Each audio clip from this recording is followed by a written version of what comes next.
as you can see, today we're going to be ironing. There are 4 ironing boards out, and at every ironing board there is a ruler that needs to stay at each of the ironing boards so that everybody can use them. Now they are marked with 1/4 of an inch and 1/2 of an inch. So leave these at the ironing boards. So ironing is very beneficial because it removes wrinkles out of fabric. So when you take the iron, you iron and you're taking out the wrinkles. When we sew, we actually have to put folds in fabric so that we can sew it correctly.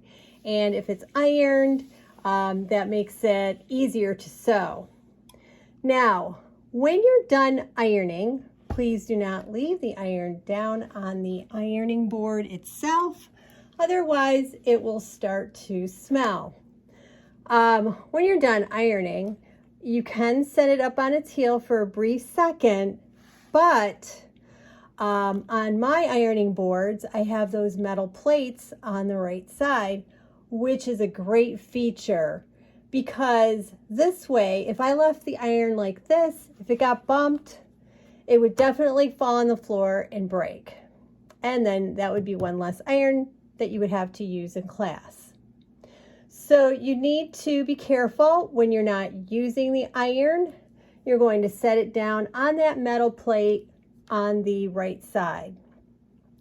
Now, if you've never ironed before, all of this metal on here is extremely hot. It's as hot or hotter than a flat iron or anything that you would use on your hair.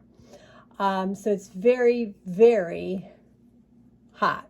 Now, I don't put water in the irons because the water, actually the steam is actually even hotter than the iron plate itself. So that is one reason why I don't fill it up with water. So the first thing you are going to do is you are going to use that ruler to measure. So we're going to take the ruler and we're going to just place it right on that long side of your fabric. And you're going to bend it down at 1/4 of an inch. And you're going to run the iron right across there at 1/4 of an inch. So I'm going to do this backwards. I'm not left-handed, but... And I'm going to bend this down and iron it all the way across so that my fabric folds. Now, when you're folding your fabric, it's really important that you fold it the correct way. If I folded this the opposite way, I'll just do it on the bottom. If I folded the opposite way, then my pocket would turn out backwards. So you've got to make sure that you iron it so that you're folding the right side to the wrong side. So that's pretty important. So after you have that done, because I've had students actually make their pocket all backwards so that the wrong side was actually showing instead of the right side of their fabric. So once you have your 1/4 of an inch, you're going to take it to your sewing machine and you are going to sew right through the middle of it. So I'm going to bring this over.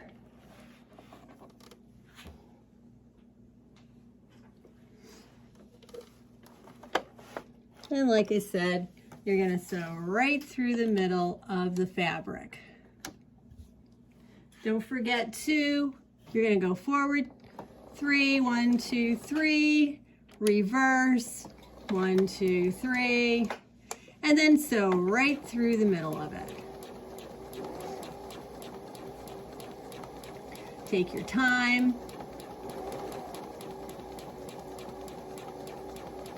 And yes, my machine does go fast if I step down on it really hard. I actually like the school machines better because they can be controlled a little bit easier. Now, when you get to the very end, reverse it again. And then make sure that you cut your thread. Now, you have the 1/4 of an inch and you sew right through the middle of it. That's the first step.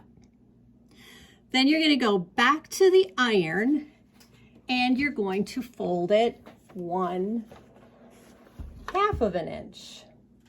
So you're going to bend it down again 1/2 of an inch. That's that second line that I showed you. You know, line that up. Just take the edge of your fabric, line it up with that line, the 1/2, and then run the iron all the way across. Again, don't forget that when you're done ironing, you don't want to just leave the iron down. You've got to make sure that you put it on that metal plate.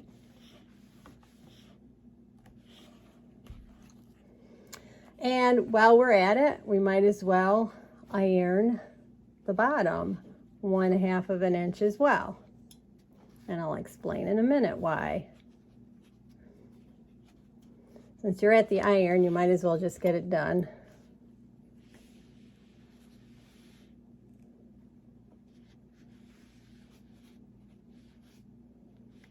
And again, run that iron all the way across because we want to put the folds into the fabric. And you're ironing right over that ruler, which is kind of a handy feature.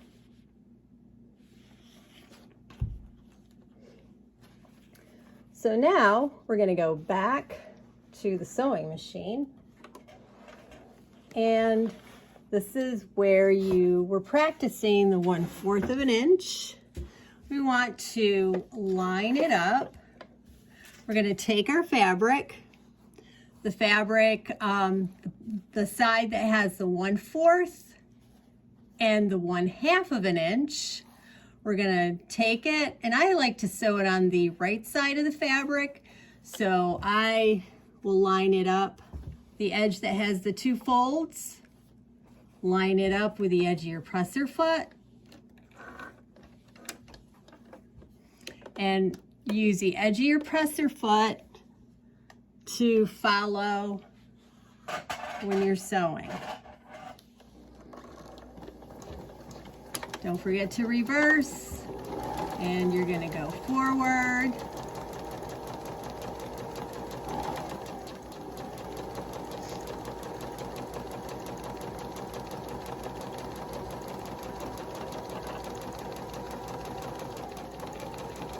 Reverse.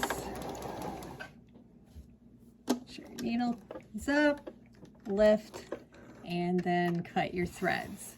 So that would be the top edge of your pocket.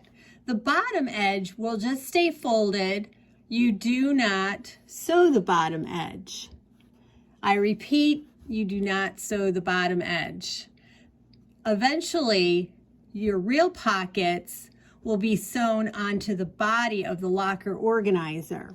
So all you're doing to all of your pockets, you'll see 2 lines of stitching on the back, no stitching on the bottom. You are constructing your sample pocket first.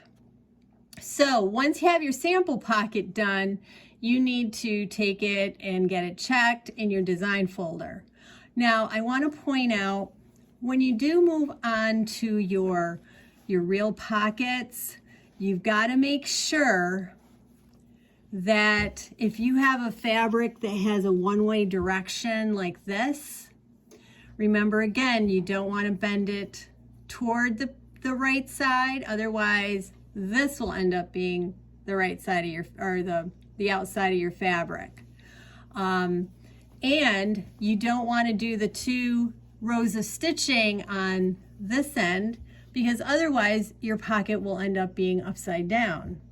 So it's really important when you move on to your real pockets that you look at your pocket, and if that's the right side, bend it away from you or bend it this way. Or if you can't remember, just ask so that you'll get the answer, the correct answer. Instead of, I would rather have you ask than do your pocket wrong and then have to seam rip it. So again, once you've sewn the top edge 2 times, you're only going to iron the bottom edge because, like I said, eventually it will be sewn onto the main piece of your locker organizer.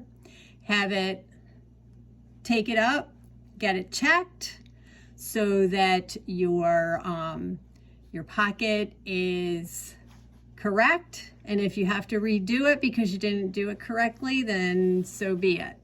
But when you're done with your sample pockets, you will probably have to start unpinning all of your pockets. Make sure that you take all of your pattern pieces and you put them back into the bag of the locker organizer. Don't get them scattered all over the place. Otherwise, you're gonna end up with 1 pocket and somebody else at your table is gonna end up with 5 pockets.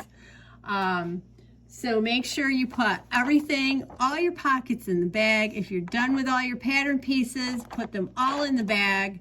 You will need your directions because then you will, after they're pinned, you'll be reading your directions.